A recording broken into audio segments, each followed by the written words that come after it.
Sherry, obviously you're a very busy woman, but somehow you find the time to be involved with a lot of charitable organizations. And how did you first become acquainted with Wendy Kopp and the Teach for America program? Well, actually, it was at a fundraiser in Los Angeles, and some friends of mine were active in trying to raise money for Teach for America. And they asked me if I would help, and I said, well, what is Teach for America? And they explained it to me, and I was knocked out by the concept.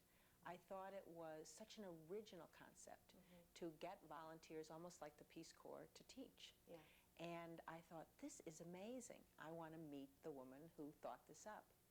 And I guess in my mind, I had an image of a, a 50 or 60-year-old woman, who was going to come into my office and say, I had this idea, and I marshaled all these forces together. And instead, Wendy walked in. And as you know, Wendy is a very young woman who is filled with passion and enthusiasm and integrity and intellect and commitment. Yes. And I have to say that I don't remember anyone I was ever more impressed by. I immediately, signed on to try and help for this particular fundraiser. To me, Wendy is a remarkable human being.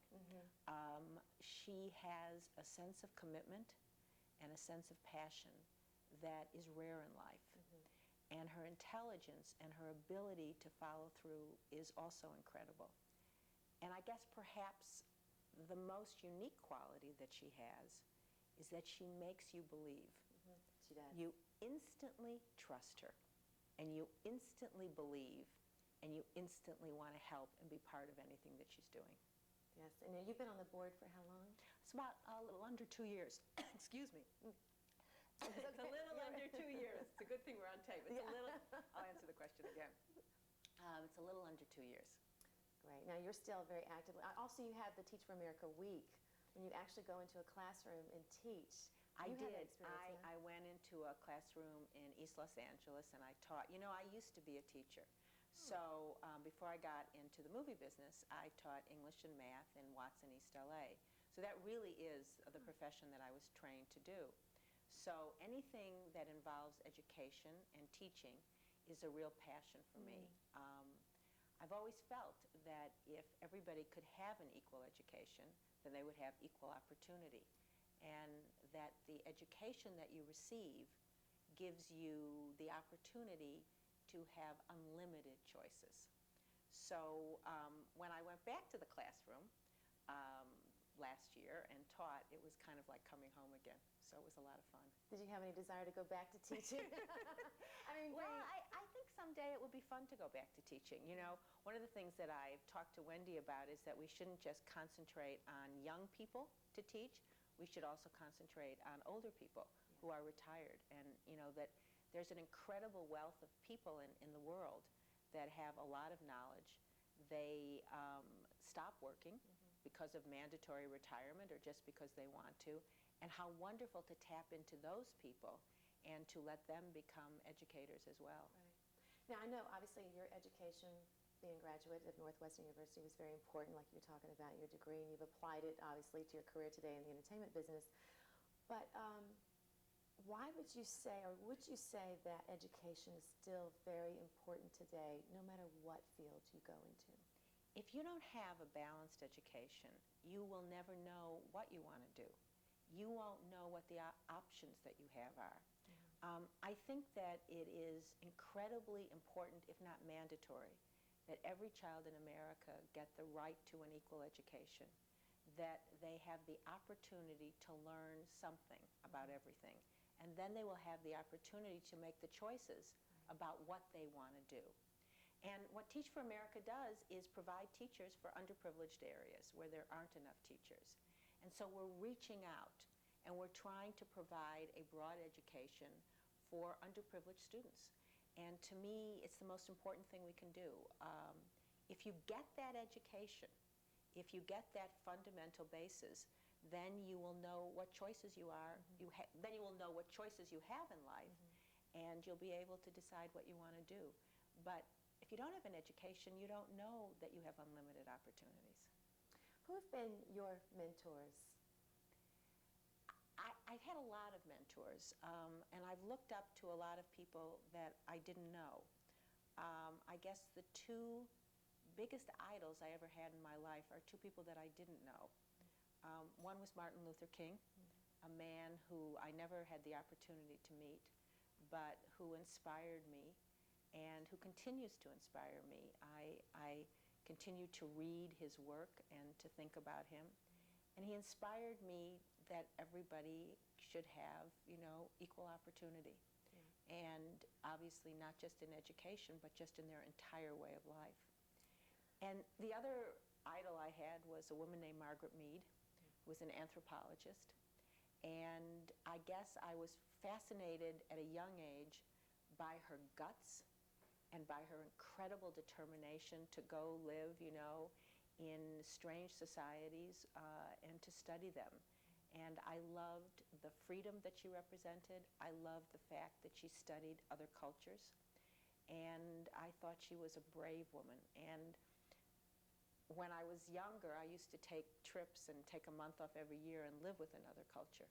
And I lived with the tribe of Africans in Africa and the Samburu tribe. And I lived with the Aborigines in Australia. And I guess all of that was inspired by Margaret Mead. Oh, that's fascinating.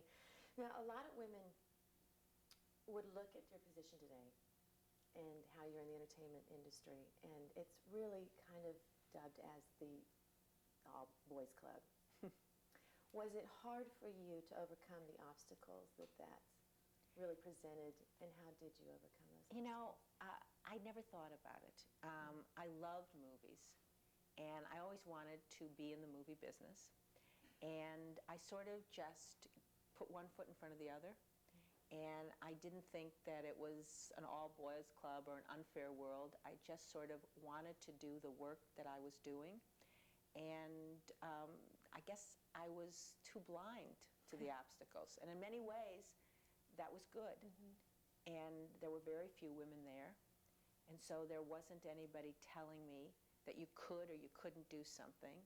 I just followed myself. I didn't have any role models, I just got to do what I thought was the right thing to do. And you started as an actress when you first came to Hollywood. I did, and a very bad actress. Now, I have some movies in case you want to pull them please up. don't ever run those movies. Rio Lobo. Howard with John Hostel. Wayne, yeah. Right. It's a good film. I was just very bad in it. Now, why did you change careers? I was incredibly uncomfortable as an actress. I think I have the greatest respect for actors and actresses because they have the ability to transform themselves and to become somebody other than themselves. I never had that ability. I was always uncomfortable if I wasn't 100% myself. So when I started acting, it was something that made me very nervous. My legs used to shake. I didn't like the fact that I should talk without my Chicago accent or I should talk in a lower voice or whatever. And I just wanted to be myself. And so it was not something that I enjoyed. But the good news was when I went on a movie set, I saw all those people that were making movies. And I said, I want to be part of that. I want to make movies. How do you go about doing such a thing? Sherry, ever since I've known you, you've always been one of the most positive people I've ever met. Thank you. You always have a smile on your face and something encouraging, and you've got an amazing memory for people's names. Oh, thank you. You make people feel important. Thank you, God. And that's very admirable. Have you ever had a bad day? Have you ever just... Many times. I mean, there's many days that, the alarm goes off and I just want to pull the covers over my face and not get out of bed. I cry, I'm depressed like anybody else in the whole world. And how do you overcome that? Well, I think I've always felt, is the glass half empty, is the glass half full? And I've always felt that it was half full. I guess it's all about a matter of balance in life, You want to pull the covers over your head, but on the other hand, you don't have cancer, and at least I don't. And you have wonderful friends, and the setbacks that you encounter in life are really so small compared to what real serious problems are. And so to me, I just always felt blessed by what I had, and so grateful for the things that I had, that whatever bothered me on any particular day, I could always go, hey, okay, when you're a teenager, okay, so my boyfriend doesn't like me, or okay, I didn't get that job, or whatever it is. Yeah. But when you really put it in the scheme of things, you're so blessed. At least I have felt so blessed. And compared to what could happen, I have felt incredibly lucky. I also guess I learned a lot of it from my mother. My mother was an incredibly positive woman. She used to have an expression, she used to say to me, oh, stop moping around, pull up your socks, which was an expression, get up and get outside. Yeah. And that's really good advice. When I used to, if I was feeling blue, get up and get outside. The sun was still shining, my friends were still there, and somehow or another I started to laugh again. Well, you're talking about balance in life. Now, you're married and you have a family and obviously a very successful professional life as well. How do you balance the personal and the professional life? I think it's something that you always have to be aware of. And you have to decide what's really important to you. And the most important thing to me is my family. So you always have to remember that that's the most important. And you always have to be sure that you don't take that for granted, and that you don't neglect it, and that you spend enough time with your husband and your children and your friends. And that as much as you love work, and I do love my work, that it has to be second. And that sometimes it's shifting balances. Sometimes you have to say to your husband or your child, I can't be there, because sometimes work does have to come first. But it's real important in life to get your priorities right. What piece of advice, for the last question, would you give women today who are struggling with their lives in either area, professional or personal? Well, the first... Before we answer that, Perry, can you move your hand?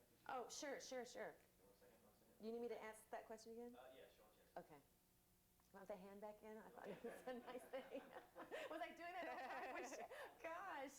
No, you're okay, Perry. Okay. Sherry, what piece of advice would you give women today who are struggling with their lives that maybe has helped you? I think that the biggest piece of advice I would give somebody is to enjoy the process of what you're doing. I meet a lot of people through my work, and a lot of people are sent to me for career advice, and I always say to them, what do you want to do? And they say, I want to be the head of the studio. And I say, well, yeah, but you just graduated college. What do you want to do now? Well, I want to be the head of the studio. And what I really want to say to them is, take each step along the way and enjoy the process of what you're doing. Don't worry about the far distant goal. Just worry about each day, do what you're doing. When I was story editor, which was my first job, I thought it was the best job in the whole world, and I thought I would do nothing else but be story editor. I didn't dream that someday I would be running a company. It wasn't even in my vocabulary. Then I was the head of the story editors. Then I was, a vice president, whatever. Just enjoy the process. And in a funny way, I guess that's the best advice that I could give somebody about life. Because, I meet people and they're dating someone, and they say, I want to get married. I say, well, why don't you just enjoy dating him? Or they're married, and they say, well, I want that new house. I say, well, why don't you just enjoy the house that you're in? Because if I've learned anything in life, and I am in the middle age of my life, if I've learned anything, I've learned that you really only have the moments.